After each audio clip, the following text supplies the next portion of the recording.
હનુમાનજીને જુઓ, એ કુલ છે. કુલ કેમ છે? દરેક પરિસ્થિતિમાં એ હસતા રહે છે.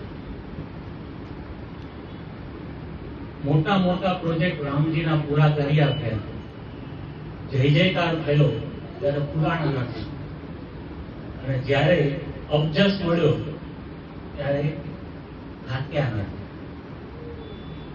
સીતાજીની શોધ કરવાનું દુષ્કર કામ હનુમાનજીને સોંપવામાં આવ્યું. 100 યોજનનો સમુદ્ર કૂદવાનો હતો.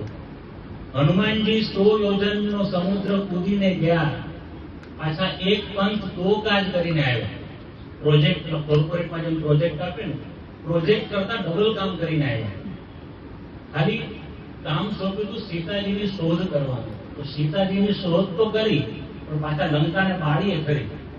એટલે દુશ્મનને અંદરથી હલાવી નાખ્યા, ધ્રુજાવી નાખ્યા કે આ રામજીની સેનામાં એક હનુમાન આવે તો આટલું કરી જાય, આખી આવશે તો શું થશે? એટલે પ્રોજેક્ટ કરતા ડબલ કામ કરીને આવ્યા, અને જ્યારે પાછા આવ્યા ને ત્યારે ખબર પડી કે સીતાજીની શોધ તો થઈ ગઈ, પણ લંકાને બાળી પણ ખરી. ત્યારે સૌથી વધારે સેલિબ્રેટ કોણે કર્યું? બધા વાંદરાઓ. જય જયકાર કર્યો કે અમારા હનુમાનજી એકલા જઈને લંકા બાળી આવ્યા.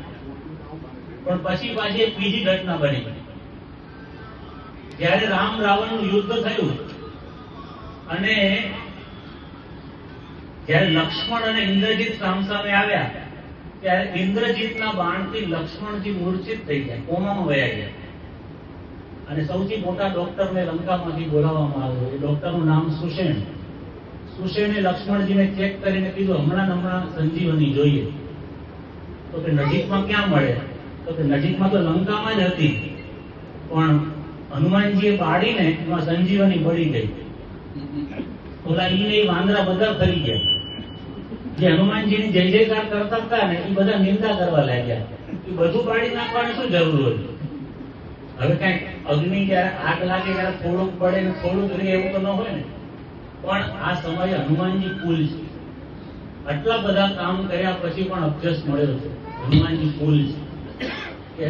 હવે એ તો બળી ગઈ, હવે ક્યાં મળશે? તો કે દ્રોણગીરી પર્વત ઉપર મળશે, પણ એક રાતમાં લઈ આવવું પડશે.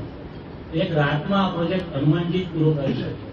રાતોરાત દ્રોણગીરી પર્વત પર ગયા, ત્યાં જઈને સંજીવની તો ખબર નથી. કોણ કઈ સંજીવની? આખો પર્વત પડે, આખો મેડિકલ સ્ટોર, જે દવા જોઈ લઈ લે, આખી બધું સાથે. એટલે આખો પર્વત લઈને આવ્યા છે. અને આવી અને સંજીવની હનુમાનજીને લક્ષ્મણજીને મળી ગઈ, અને લક્ષ્મણજી પાછા જીવિત થયા. આ દ્રષ્ટાંત પાછળ કહેવાનો ભાવ શું છે? આપણે સાચા સેવક બનવું હોય, સાચા કર્મયોગી બનવું હોય, કંઈક પણ કરવું હોય ને, ઓબ્જેક્ટની તૈયારી રાખવી પડશે. ઓબ્જેક્ટ લીધા વગર આગળ નહીં વધી શકાય. હું તો સારું કામ કરું, પણ મને કોઈ જસ ના આપે તો મારે નથી કરવું, તો કોઈ કામ નહીં કરી શકાય. તો હનુમાનજીનું આ ચરિત્ર એવું છે, જસ મળે તો ભૂલાઈ ન જઈએ, જરાક ઓબ્જેક્ટ મળે સારું કામ મૂકી ન દઈએ, તો જ આપણે હનુમાનજીના જેવા સાચા રામના સેવક કરી શકાય. અને છેલ્લે હનુમાનજી કીધું ને, રામ કાજ કિન્હે બિનુ મોહે કહા વિશ્રામ. તો જીવનભર વિશ્રામ નહીં, અને જીવનભર કોઈ પણ યશની અપેક્ષા નહીં. એવા હનુમાનજી જેવા આપણે પણ બનીએ, એ જ કોઈ આશીર્વચન નથી. એ જ મંગલ કામના સાથે મારી વાણીને વિરામ આપું. બોલો બજરંગ બલી જય.